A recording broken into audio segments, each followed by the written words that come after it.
was a great day in San Francisco. Whistles blowing, bands playing, people waiting for their ship to come in. On this ship, more people, waiting for a sight they thought they'd never see. Here's one of them, Corporal Alfred Jolly, U.S. Army Medical Corps. When he first saw Frisco, he was excited, and he had a right to be. But let him tell you. That's right. That's me up there in the picture. Only look, we don't call it Frisco. It's San Francisco. And it's home. Boy, oh boy, after 3 years in a Jap prison camp, home sure looks good. And in a way, it looks different. All those warships, planes going places. And that must be a new shipyard. Yeah, when we pulled into San Francisco Bay, there was plenty to shout about. And there was plenty of shouting, cheering. But it takes more than that to get the Japs out of your system. And I couldn't help thinking of a different bay. 3 years before. There was shouting and cheering there, too. But in a different language. It was April '42, and the Japs were mopping up on Bataan. They had it all over us in arms and numbers. They kept pounding with everything they had. Their planes were always overhead. Then one day when I was out on an ambulance detail, Jap dive bombers went after the ammunition truck near us. It exploded sky high. When the smoke cleared, no more ambulance for us, no more left arm for Jolly. 3 days later, they had Bataan, and I was a prisoner in the old Bilibid jail in Manila. From there, we saw the Japs punishing Corregidor. They got ready to take the Rock. And they took it. On May 6, '42, General Jonathan Wainwright, Skinny we called him, was forced to surrender. Our flag came down. And the Jap flag went up. The Japs made propaganda movies of their victory to show the folks back in Tokyo what they'd won. Another present for Hirohito. Ruined batteries, a handful of sick Americans. And they showed how well they treated us. Clean beds and care for the sick. Plenty of food, fresh air. All this make-believe for the world to see. But there were a lot of things they didn't tell about. Things that were not for the world to see. This was 2 days after General Wainwright's surrender. This was 12,000 Americans, many of them my buddies, jammed into the Kinley Field garage area. One water spigot for all 12,000, and no food for 7 days. In Manila, the Japs celebrated. All day long, they held a march of victory. And only 100-odd miles away, at the Mariveles airfield on Bataan, men we knew were herded together to start another march, a march of death. Hungry, thirsty Filipinos and Americans, most of them too sick to stand, began the 7-day hike to San Fernando. I was lucky I wasn't on that march, but my best friends were, and what they went through wasn't pretty. The Japs kept spitting in their faces, kicking their groins, horsewhipping them, burying some of them alive. These enemy pictures don't show the Jap soldiers beating and bayoneting. They don't show the Jap tanks and trucks running down and crushing dog-tired Americans. But some survived. I met them after I was transferred to Cabanatuan. We lived for almost 3 years at Cabanatuan, and it was lousy. At first, we tried to live like humans. We cared for each other while there was medicine. We took vitamin pills while they lasted. We tried to look our Sunday best, but things kept getting worse. And after a couple of years, just keeping alive was tough. We lived on rice for breakfast, rice for lunch, rice and water for dinner. I lost 93 pounds. What made us hungrier was the way they worked us. We pumped their water, we brought their rations, we did their labor. We didn't know what was going on in the outside world. I wrote dozens of cards like this to Mother. She got 9 in 3 years. I only got 5 of hers. We began to give up hope. When I left San Francisco, there wasn't much of an American army and even less of what an army needs. Now the Japs kept showing us their propaganda movies, proving to us they had the world. We saw a newsreel on how they took the Philippines. We saw another on how they landed in the Aleutians.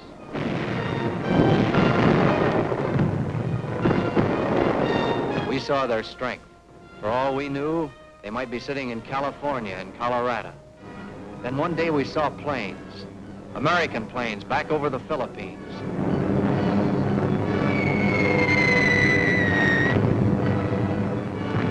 After that, the Japs made it tougher than ever for us. And then, MacArthur and his men were back. We began to hope again. Some of us prayed. We didn't know that already Rangers and Filipino guerrillas were on their way. And then they came. They got us away, regular cowboy and Indian stuff. They piled us into trucks. First stop was the 92nd Evacuation Hospital. That's me right there. The second stop was Chow. The third stop, what the well-dressed GI will wear. And then the last stop, home. Things started popping all at once. Wax came alongside, the first I'd ever seen. They passed out mail. And there was a special letter, a greeting from our commander-in-chief. That made it official. And men wrote wires telling when they'd get home. How we waited for that gangplank to go down.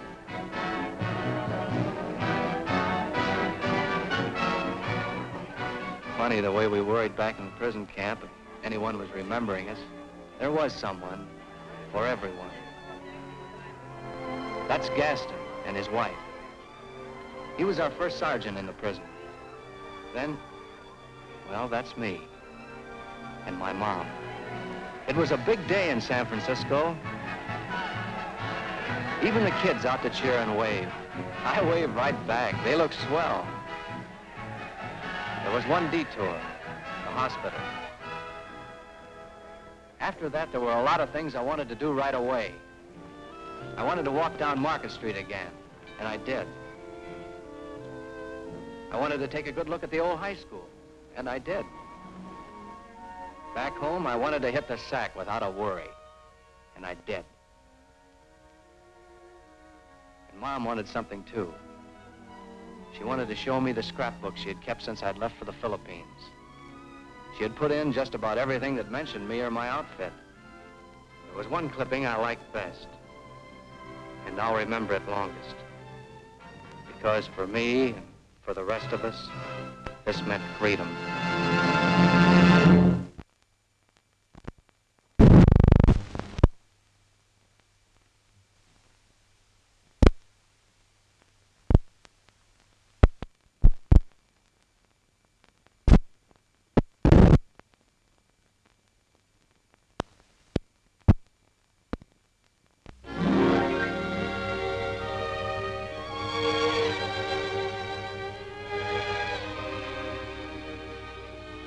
This is a New England town, built because a guy once had the guts to say that your religion is your own business, and to do something about it. Not that that idea is new to the other 47 states, but here's where it started. And here's the guy, Roger Williams, who left the Puritan colony of Massachusetts and founded Providence, where Catholics, Jews, and Quakers, as well as Puritans, could be free. His church is a shrine here, and his fighting spirit has never died in this Yankee town, though it's grown up now, 28 stories up. The whole state of Rhode Island is hardly big enough to turn a 6x6 in, and the towns, Pawtucket, Woonsocket, Bristol, are small. But Providence is big. That smoke there may be from mills that made the cloth for your uniforms. Providence is capital of the state, and business center, too. Leave it to the Yankees to have trackless trolleys instead of buses. Electricity's 10 times cheaper than gas. These trolleys keep going all day, taking 3 shifts of workers to war plants like this. Rhode Island can't do the heavy jobs. Its plants are better at small parts, sub-assemblies. But don't let the size fool you. These women are making zippers for parachute cases. Small stuff? Ask the man who owns one. This plant switched from bread knives to bayonets for carbines. That's right, bayonets for carbines. Your gun is made in the big munitions plants, but here, you get the point. Lots of you shop from Army Exchange. And believe you us, those pictures aren't half as sharp looking as the real thing. You can count on a nice, juicy thank you letter if you send one of these to your pinup back home. Jewelry's a big thing up here, but most of what they're making now looks best on OD. These girls work with loving care on bars, oak leaves, chickens, and all the way up to the Combat Infantry Badge. From shop and school, Rhode Island goes to war. Reserves and V-12s cram on how to stay alive in historic halls where once men learned how to live. Brown, first university to state in its charter that men of all faiths must be free to enter.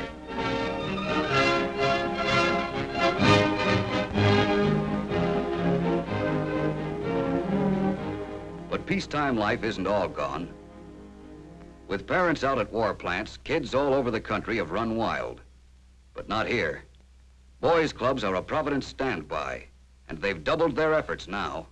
Swimming meets, pet shows like this one, and especially sandlot baseball, which the cops set up, have more than held their own against Joe's pool room in the corner bar.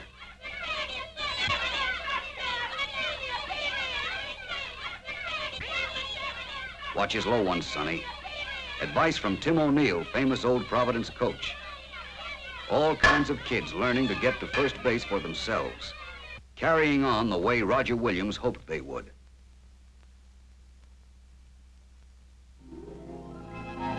Down the coast, there's a whole other world. Newport, playground of the pedigreed. As out of place in Rhode Island as a 3-inch steak and a can of K-ration. Its gilded age was the 1900s, when the great fortunes were being made in oil and railroads. One party here cost $100,000. But what with taxes and the passing of time and the help shortage, the 100-room cottages are for sale, with no takers. This was the swanky Newport Casino, where they played the tennis matches, until the hurricane struck. Like the colony, the old clans have broken up, and Newport's glamour is only a legend now. Once, even the ocean was marked private. They looked up your family tree before they let you on the beach. But now it's open house at Bailey's Beach for GI families.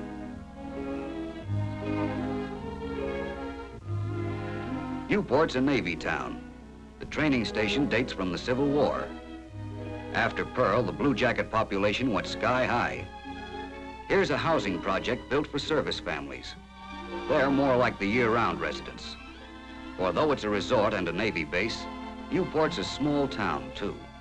And because it's small, it has something that's missing in so many American cities. Look at rationing, for instance.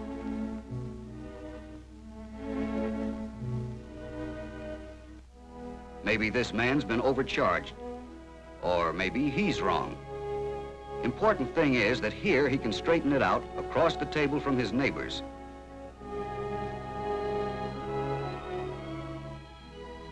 It's an old New England custom, talking things out together.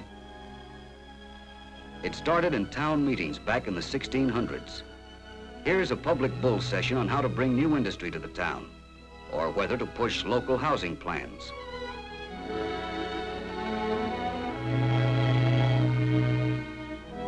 America, the place where, whoever you are, you can say what you want. Sundays included.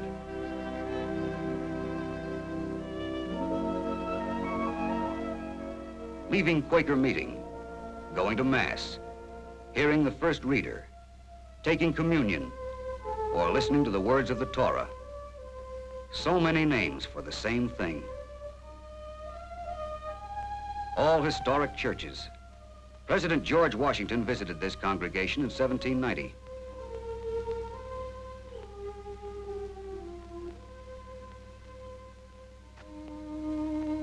He attended services and sat in this pew.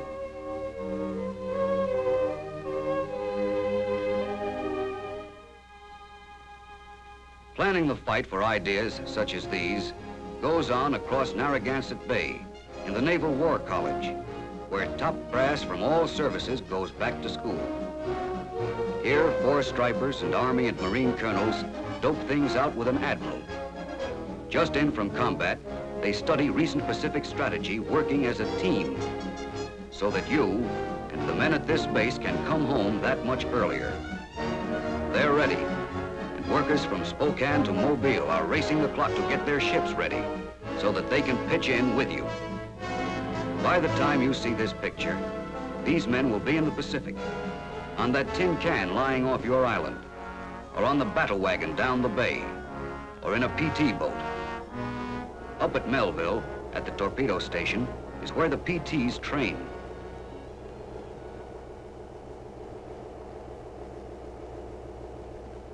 These are the slippery little boats that are keeping the Japs bottled up on the Palau Islands. They sniped at Jap battle wagons in the Surigao Strait.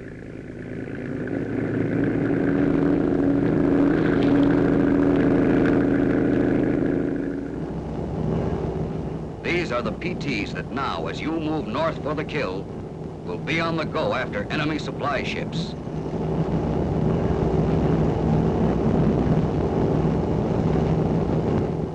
They're on their way from the little state that's doing so many big jobs, all labeled Destination Pacific.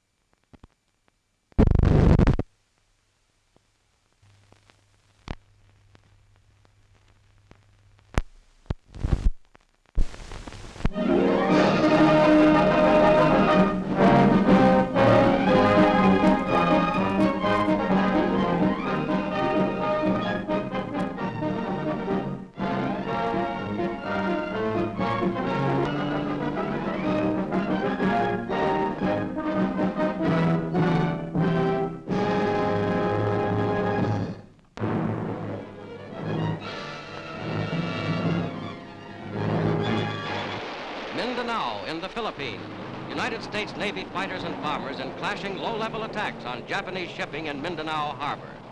Clearing a fiery way for the liberation of the Philippines, 18 ships were sunk, 19 damaged in this raid alone.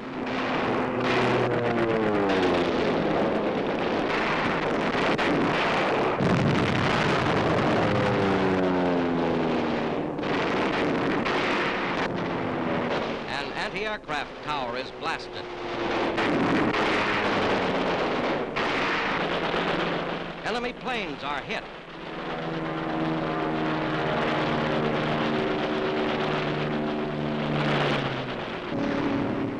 Japanese airfields on Mindanao and other land installations are plowed up by explosives. 70 Japanese planes destroyed. An early taste of the full fury to be unleashed on the enemy in the Philippines.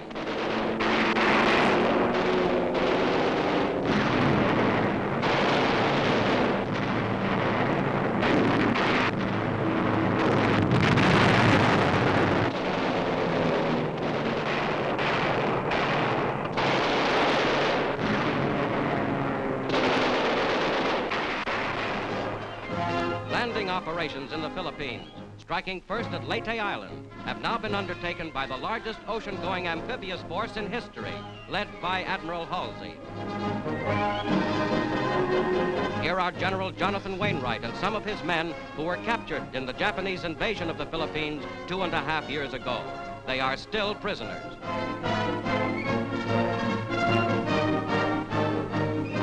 But now, fulfilling his pledge to the Filipino people, General Douglas MacArthur has returned, accompanied by overpowering military strength and by every able-bodied man who, under orders, left the Philippines with him.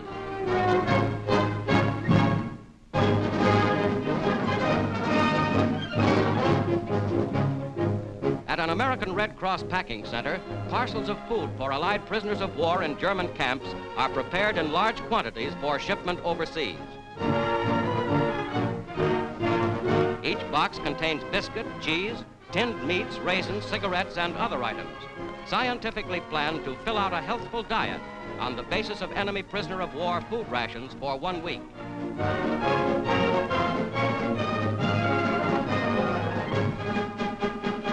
Soap and vitamin tablets are also included in the standardized 11-pound boxes, which are packed almost entirely by volunteer workers and are sent to French, Dutch, Belgian, Norwegian, Polish, Yugoslav, and Greek prisoners, as well as to Americans. Fully packed, the parcels go by neutral transport to Switzerland and under international control are then distributed to Allied fighting men in German camps.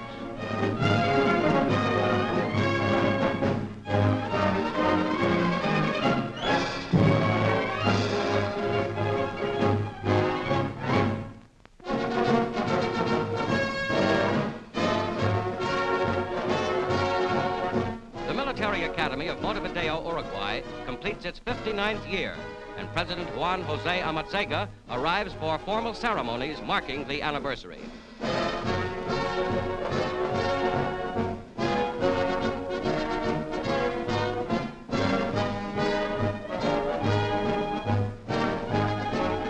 Director of the Academy, Colonel Toscano.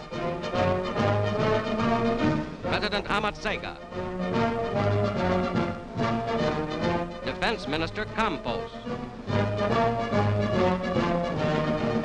And Army Inspector General LaGuardia.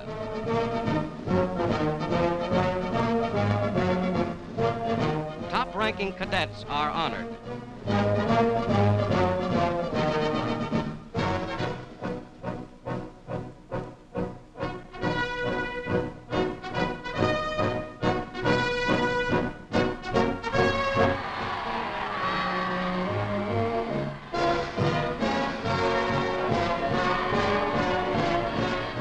And diplomatic officials of Brazil, the United States, and Great Britain review the Uruguayan Cadet Corps in full dress parade.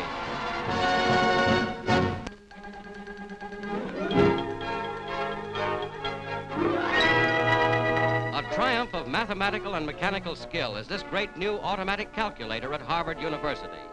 Intricate problems in mathematics, put through the machine in coded form on tape, are accurately solved in a minute fraction of the time required for human calculation.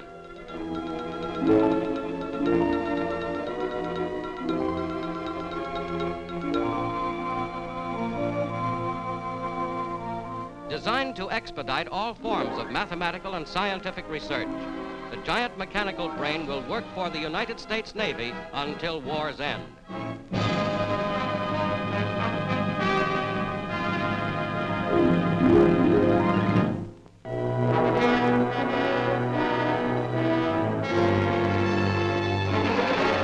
Mopping up the last pockets of Japanese resistance on Peleliu Island, United States Marines storm enemy pillboxes and concealed gun positions.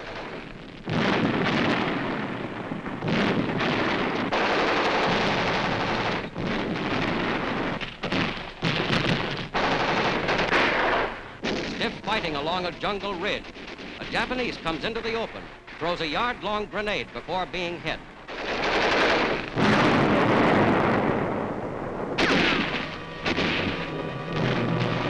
Gaining the heights, Marines attack enemy posts directly beneath them with bullets, hand grenades, and charges of explosives.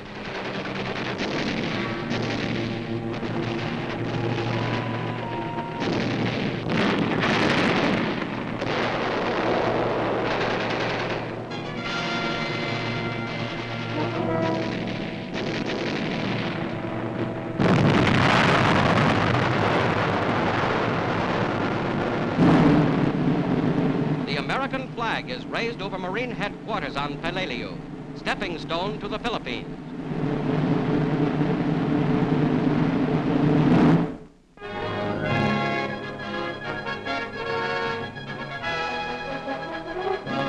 In Italy, across the Apennines at Mount Altuzza, come men and arms of the Fifth Army to smash the Nazis' highly fortified Gothic line. In conjunction with an Eighth Army thrust at its Adriatic end, American tanks and mortars now blast German hillside strongholds in the center.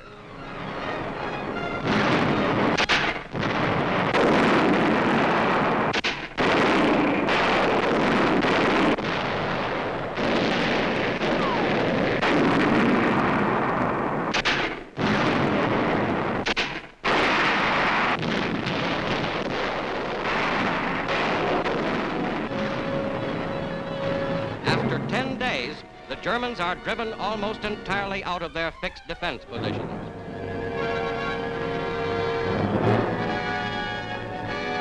Tank traps, some over a mile long, cover the area. With the breaking of the Gothic line, the broad Po River Valley now lies ahead.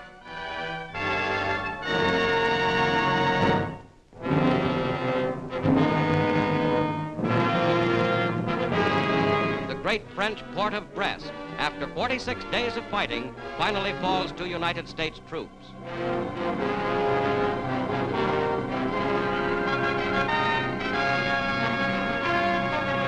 Surrender of the Nazi garrison is accepted by General Robertson, commanding the 2nd Infantry Division.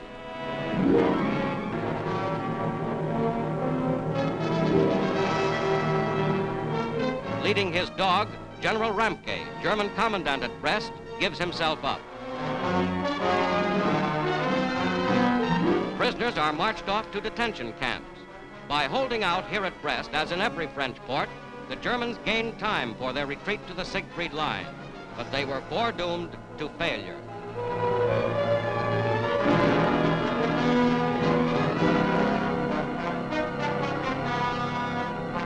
Brest was the home base of undersea fleets that once terrorized Atlantic shipping. Now these huge U-boat pens are lost to the Germans. The port of Brest, with the largest anchorage in Europe, was heavily damaged by the fury of battle.